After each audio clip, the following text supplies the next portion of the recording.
Today we're going to talk about fractions. Fractions show equal parts or fair shares. You might have heard of a half or a quarter whenever someone's talking about measuring or sharing something. So this is one whole circle. This circle can be divided up equally. I could divide it in half and then it would look like this. So this circle has two halves. It's still one circle all together, but I can divide it into two equal parts. So each part is 1 out of 2, or half. The same circle could be divided into 3 equal parts. Then it's 1/3. So each part is the same size and it's a fair share. Now, you might notice on the circles that there are numbers. So on half, it has 1/2. And on the third, it has 1/3.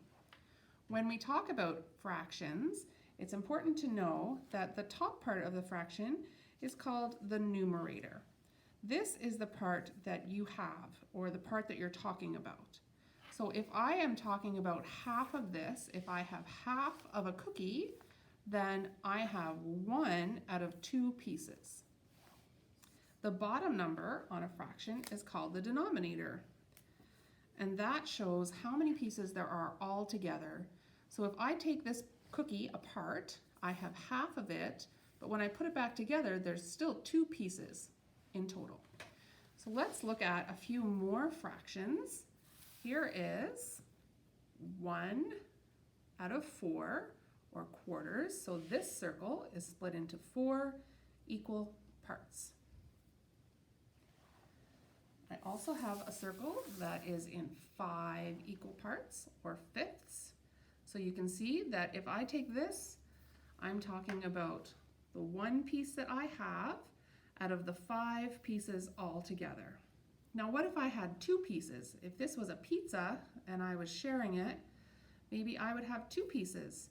Then I have 1/2 out of 5 all together. We're going to talk a little bit more about that in another video. One more fraction circle to show you here. This one is divided into 6 equal parts, or sixths.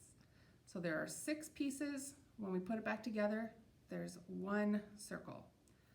So all of these are the same size. They all show 1 whole circle, and they're just divided into different fractions.